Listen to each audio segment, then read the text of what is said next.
नमस्कार दोस्तों, मेरा नाम है चंदन पोद्दार और बात करते हैं टॉप बिजनेस न्यूज़ की। सबसे पहली न्यूज़ आई ड्रोन इंडस्ट्री को लेके।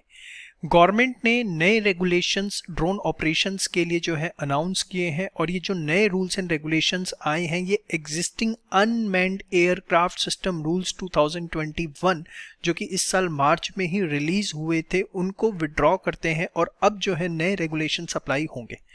अब आप ये सोचेंगे कि इसी साल मार्च में नए रूल्स आए ड्रोन्स को लेके और उनको इतनी जल्दी विड्रॉ करके नए रूल्स लाने की क्या ज़रूरत पड़ गई। तो देखिए, उसके पीछे सबसे बड़ा कारण था documentation process and number of approvals जो कि उन रूल्स के अंदर लेने पड़ रहे थे। अब जो नए रूल्स अप्रूव किए गए हैं इसके अंदर जो नंबर ऑफ फॉर्म्स अप्रूवल के लिए चाहिए होते हैं उनको 25 से घटा करके 6 कर दिया गया है।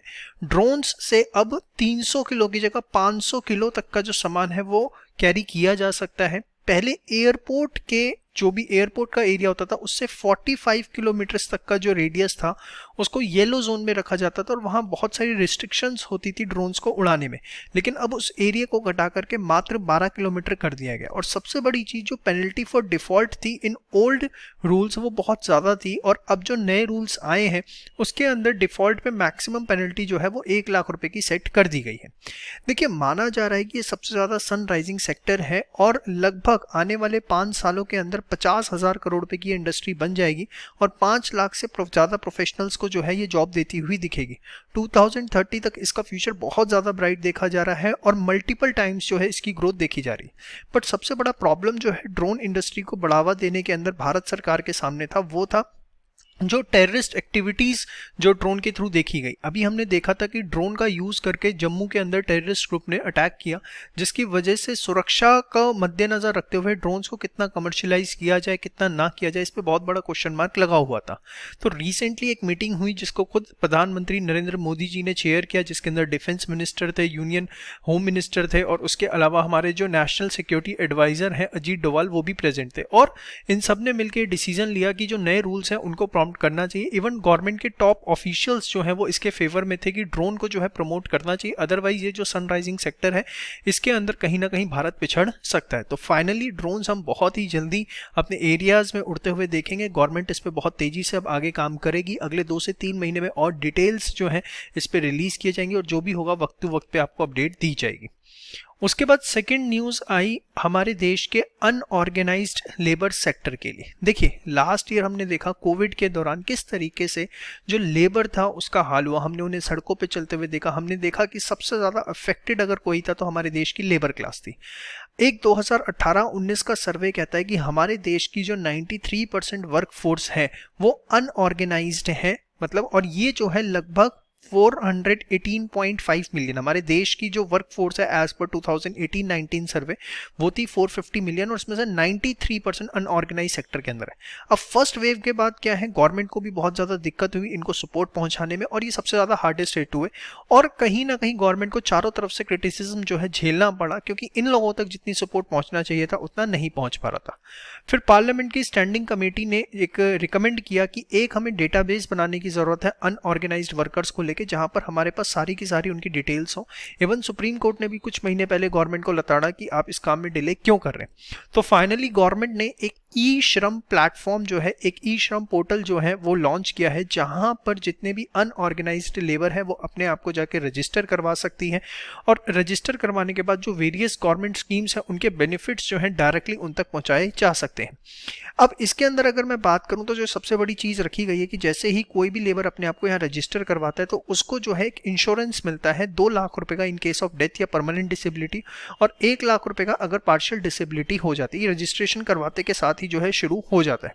हमारे देश के labour and employment secretary Apurva Chandra का कहना है कि ये जो डेटाबेस इकट्ठा होगा ये स्टेट गवर्नमेंट्स के साथ भी शेयर किया जाएगा ताकि उनको स्टेट गवर्नमेंट्स को जो वेरियस स्कीम्स लेबर्स तक पहुंचानी होती है उसका फायदा जो है लेबर्स तक एक्चुअली में पहुंच सके। पोर्टल को कोशिश की गई है जितना सिंपल से सिंपल हो सके उसको रखा जाए। इवन अगर कोई लेबर अपने आप को रजिस्टर करवा लेता है कि वो कंस्ट्रक्शन वर्कर और कल दिन वो अपनी प्रोफाइल चेंज करता है तो वो सिंपल एक एसएमएस भेज करके जो है अपनी वर्क प्रोफाइल चेंज कर सकता है। एक फोन नंबर से 4 लेबर जो है वो रजिस्टर करवा सकते हैं और अगर किसी लेबर के पास मोबाइल फोन नहीं है तो जो गवर्नमेंट के सेंटर है नियर बाय वहां पर जा करके जो है वो अपने अंगूठे से जो है रजिस्ट्रेशन करवा सकते हैं। देखिए, ये बहुत ही अच्छी चीज़ है, प्रोवाइडेड एक डेटाबेस इकट्ठा हो जाए और इसमें आप और हम भी बहुत अच्छा कंट्रीब्यूट कर सकते हैं। जो हमारे घर में मेड्स आती हैं, हमारे सर्कल में आप देखेंगे जितने भी ऐसे लेबर्स हैं जो अनऑर्गेनाइज सेक्टर के अंदर, अगर हम थोड़ा सा यहाँ पर एक इनिशिएटिव ले ले पब्लिक की, हमें अपने सर्कल के अंदर जितने भी अनऑर्गेनाइज लोग दिख रहे हैं उनको यहाँ पर रजिस्टर करवाना है, तो गवर्नमेंट की स्कीम्स का सीधा फायदा जो है इन लोगों तक पहुँच सकेगा। और एक ये हमारा भी डायरेक्टली इनडायरेक्टली कहीं ना कहीं पब्लिक की फॉर्म में रोल बनता है कि भारत को अगर आगे बढ़ाना है तो ये चीज़ हमें करनी चाहिए। तो मैं सभी व्यूअर से रिक्वेस्ट करूंगा कि आपके सर्कल में जितने भी लोग हैं, ई श्रम प्लेटफॉर्म के बारे में थोड़ी सी जानकारी आप लोग पहले खुद इकट्ठा करें और सर्कल में ऐसे जितने लोग हैं जो अनऑर्गेनाइज सेक्टर के अंदर हैं, यहां पर जो है उनको रजिस्टर करने में उनको असिस्टेंस दें। इसके बाद नेक्स्ट न्यूज आई इंडियन कॉर्पोरेट्स। एक थोड़ी सी डार्क साइड है जो यहाँ पर दिखाना चाहूंगा। बिजनेस स्टैंडर्ड के अंदर रिपोर्ट छपी है, बहुत ही अच्छी रिपोर्ट है। हमने देखा कि अभी जो रीसेंट क्वार्टर था अप्रैल से जून का, फाइनेंशियल ईयर 2021-22 का, काफी कंपनीज ने जो है कैपिटल एक्सपेंडिचर अनाउंस किया कि हम जो है इतना कैपिटल एक्सपेंडिचर्स करेंगे, ये करेंगे, वो करेंगे, क्योंकि डिमांड जो है वो बहुत ज़्यादा बूस्टअप हो रही है। और खासकर अगर देखा जाए तो सीमेंट एंड स्टील इंडस्ट्री के अंदर जो है कैपेक्स बहुत ज़्यादा अनाउंस किया गया, क्योंकि उनके रेवेन्यू एंड प्रॉफिट जो है प्राइजेस बढ़ने की वजह से बहुत ज़्यादा बढ़े हैं। और गवर्नमेंट ने भी जो है अपना एक 100 ट्रिलियन का प्रोजेक्ट अनाउंस किया है, गति शक्ति योजना, तो उसके बाद माना जा रहा है कि सीमेंट और स्टील की डिमांड और ज़्यादा बढ़ेगी। इवन रिलायंस इंडस्ट्रीज ने जो है 75,000 करोड़ रुपीज़ का रिन्यूएबल सेक्टर के अंदर अपना एजीएम के अंदर अनाउंसमेंट किया कि वो इन्वेस्टमेंट करेगा और उसकी रिक्रूटमेंट चल रही है।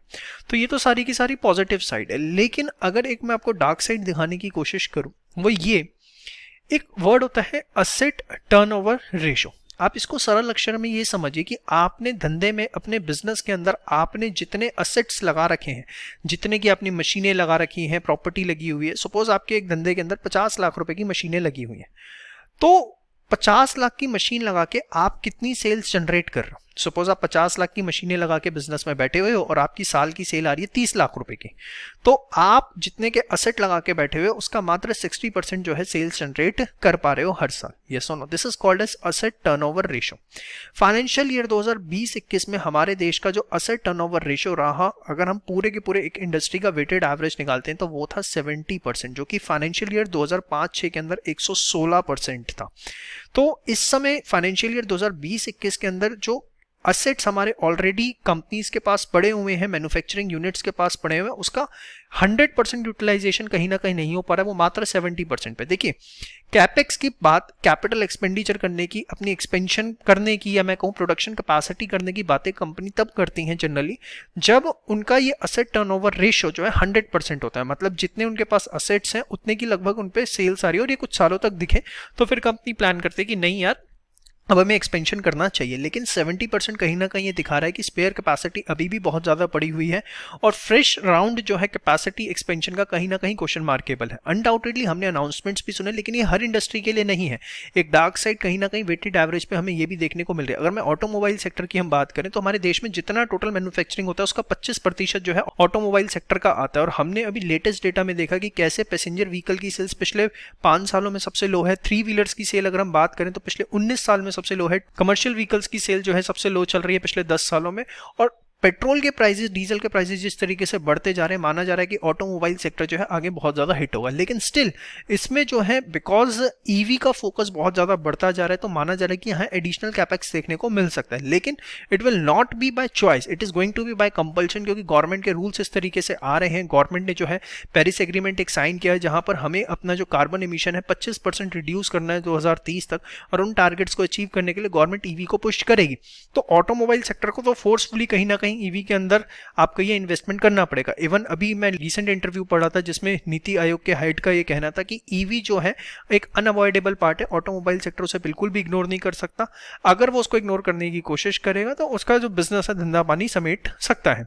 तो कहीं ना कहीं कुछ पर्टिकुलर सेक्टर्स ही ऐसे हैं जो इस समय लाइमलाइट के अंदर हैं और वहीं पर जो है आप इन्वेस्टमेंट फोकस कर सकते हैं या वहीं पर आप अपॉर्चुनिटीज देख सकते हैं। लेकिन कुछ ऐसे सेक्टर्स हैं जहां पर अभी भी जो है अभी जिस हिसाब से प्रोडक्शन होना चाहिए वो जो है देखने को नहीं मिल रहा है। इसके बाद नेक्स्ट न्यूज आई एविएशन सेक्टर से। इस न्यूज को समझने के लिए थोड़ा सा आपको इतिहास में जाना पड़ेगा। 29 अक्टूबर 2018 एक फ्लाइट टेक ऑफ करती है जकार्ता इंडोनेशिया से, लॉयन एयर फ्लाइट 610, और जैसे ही वो टेक ऑफ करती है विद इन 13 मिनट्स जो है वो क्रैश हो जाती है और 189 पैसेंजर्स ऑन द स्पॉट किल हो जाते हैं। उसके बाद विद इन 5 मंथ्स जो है 10 मार्च 2019 को इथोपिया एयरलाइंस की फ्लाइट 302 157 पैसेंजर्स के साथ टेक ऑफ करती है और वो भी क्रैश हो जाती है। दोनों फ्लाइट्स के अंदर सबसे बड़ी कॉमन बात ये थी कि दोनों ही बोइंग के 737 मैक्स जो एयरप्लेन्स थे, जो कि सबसे मॉडर्न, सबसे ज़्यादा सेफ माने जाते थे, और दोनों ही जो प्लेन्स थे वो सिर्फ 4 महीने से भी कम उनकी, मैं कहूँगा, एज थी, या 4 महीने से भी कम समय हुआ था उनको ऑपरेशनल हुआ। उसके बाद जो है वर्ल्ड वाइड बोइंग कंपनी की किरकिरी होनी शुरू हो गई और लगभग सारी कंट्रीज ने जो है धीरे धीरे इनके प्लेन्स को बैन करना शुरू कर दिया। उसके बाद बोइंग ने अपनी गलती मानी, उसके बाद जो भी उसके अंदर इंप्रूवमेंट्स करने थे वो करे और धीरे धीरे जो है इसके बैन को लिफ्ट किया जाना शुरू किया गया। लास्ट ईयर यूएस ने नवंबर के अंदर बोइंग मैक्स से अपना जो बैन था वो हटा लिया और उसके बाद धीरे धीरे सारी कंट्रीज ने अपना बैन हटाना शुरू किया एक्सेप्ट इंडिया और चाइना।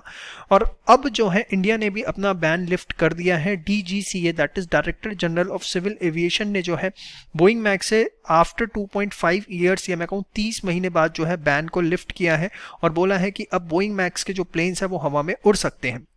चाइना भी ऐसी रिपोर्ट्स आ रही हैं कि वो भी टेस्ट फ्लाइट्स कंडक्ट कर रहा है और उसके बाद जो है ये बैन बहुत जल्दी लिफ्ट कर सकता है। देखिए, ऐसा नहीं है कि बैन लिफ्ट होने के बाद कल से ही आप बोइंग मैक्स के जो प्लेन्स हैं वो हवा में उड़ते हुए देखेंगे। लगभग 15 दिन का टाइम, या मैं कहूँ 200 घंटे का मेंटेनेंस वर्क जो है वो चाहिए एयरक्राफ्ट को दोबारा से, मैं कहूँ कि इस लायक बनाने के लिए कि वो दोबारा से उड़ सकें और जो भी उनके अंदर कमी पेशियाँ हैं उनको ठीक करने में, और उसके बाद ही उनको उड़ाया जा सकता है। अगर मैं बात करूं तो इससे सबसे ज़्यादा फायदा होने वाला है स्पाइस जेट को। स्पाइस जेट के पास ये जो प्लेन्स हैं वो 13 है और 142 उन्होंने ऑर्डर कर रखे हैं। लास्ट 8 क्वार्टर्स में स्पाइस जेट को बोइंग मैक्स से लगभग 275 करोड़ रुपए का जो है कंपनसेशन मिला है और जो स्पाइस जेट की डिमांड है लगभग 1400 करोड़ रुपए की है। एक्चुअली स्पाइस जेट का जो धंधा था वो बहुत ज़्यादा इफेक्ट हुआ बोइंग मैक्स के ग्राउंड होने की वजह से, तो स्पाइस जेट ने उनके ऊपर कंपनसेशन क्लेम कर दिया। लेकिन माना जा रहा है कि जो बैलेंस ऑफ द अमाउंट है, मतलब 1400 करोड़ माइनस 275 करोड़, इस पे नेगोशिएशन चल रही हैं और काफ़ी अच्छा अमाउंट जो है नेगोशिएट किया जा सकता है। इसके अलावा अकासा एयरलाइंस भी जो है बोइंग के 100 प्लेन्स जो है खरीदने की प्लानिंग कर रही है। झुनझुनवाला की एयरलाइंस है, नेक्स्ट ईयर से इसको ऑपरेशनल होना है। तो ले दे के न्यूज़ ये है कि बोइंग मैक्स जो है हवा में उड़ते हुए आपको दोबारा से दिखेंगे। इसके बाद नेक्स्ट आया केपीएमजी सर्विसेज। जी हाँ, ₹1 में केपीएमजी की सर्विसेज सुन के आपको बड़ा अटपटा सा लग रहा होगा। बिग 4 हिंदुस्तान की जाने मानी top reputed chartered accountant firms हैं पीडब्ल्यूसी, एएनवाई, डिलॉयट और केपीएमजी। उसमें से केपीएमजी ने जो है अपनी सर्विसेज ₹1 में ऑफर करने का प्लान किया और ये ₹1 में सर्विसेज आपको या मुझको नहीं मिलने वाली, ये मिलने वाली है गवर्नमेंट ऑफ इंडिया को। एक्चुअली गवर्नमेंट जो है अपना आईडीबीआई बैंक के अंदर डिसइन्वेस्टमेंट कर रही है। गवर्नमेंट का उसके अंदर 45.48% स्टेक है और एलआईसी का जो है 49.24% है। गवर्नमेंट ने बेसिकली बिड्स मंगाई थी कि हमें ये अपना जो स्टेक है इसको डाइवेस्ट करना है, तो इसके लिए हमें एक ट्रांजैक्शनल एडवाइज़र चाहिए, तो जो सबसे कम बिड देगा हम उसको अपना ट्रांजैक्शनल एडवाइज़र बना लेंगे। तो केपीएमजी ने बिड दी मात्र ₹1 की। यहाँ पे केपीएमजी का रोल क्या होगा, बेसिकली गवर्नमेंट को ये रिकमेंड करना कि क्या टाइमिंग होनी चाहिए डिसइन्वेस्टमेंट के, उसकी पूरी की पूरी स्कीम बनाना, उसको सक्सेसफुली इंप्लीमेंट करना, नॉन डिस्क्लोजर एग्रीमेंट्स एग्जीक्यूट करना और उसके बाद जो है जो भी इंफॉर्मेशन बिडर्स को चाहिए वो सारी की सारी प्रोवाइड करना। रिसेंटली हमने देखा कि डेलॉयट ने भी जो है ₹1 की बिड दी थी privatisation of Bharat petroleum corporation limited के लिए गवर्नमेंट ऑफ इंडिया को। अब ये ₹1 का कॉन्सेप्ट कहाँ से आया? देखिए, मैं आपको बड़ा सिंपल सरल बताऊं कि जितनी बिग फोर्स हैं इनका भी धंधा पानी थोड़ा सा इफेक्ट हो रखा है, तो ये क्या कर रहे हैं, अपने पोर्टफोलियोज को एक्सपेंड कर रहे हैं। अभी लोगों का एक दिमाग में ये इमेज बना हुआ है कि इनका जो काम है वो सिर्फ यह है चार्टेड अकाउंटेंट वाली सर्विसेज देना, ऑडिटिंग करना, लेकिन ये अपने पोर्टफोलियो को एक्सपेंड कर रहे हैं और इस तरह के जो प्रोजेक्ट्स अंडरटेक करें ताकि पब्लिक इमेज इस तरह के एनहांस हो सके कि हम अकाउंटिंग सर्विसेज के अलावा, ऑडिटिंग सर्विसेज के अलावा, टैक्स कंसल्टेंसी के अलावा भी नंबर ऑफ सर्विसेज प्रोवाइड करते हैं। तो मेन मकसद ₹1 में सर्विस देने का यही है ताकि अपने पोर्टफोलियो को जो है इंक्रीज कर सकें और अपने आप को वेरियस सेक्टर्स के अंदर एस्टेब्लिश कर सकें। तो ये थी आज की टॉप बिजनेस न्यूज़। कैसी लगी कमेंट सेक्शन में जरूर बताइएगा। Do subscribe this channel for all the latest business news and inform your all the friends. ये पीपीटी आप हमारे टेलीग्राम चैनल से ले सकते हैं। जय श्री राम।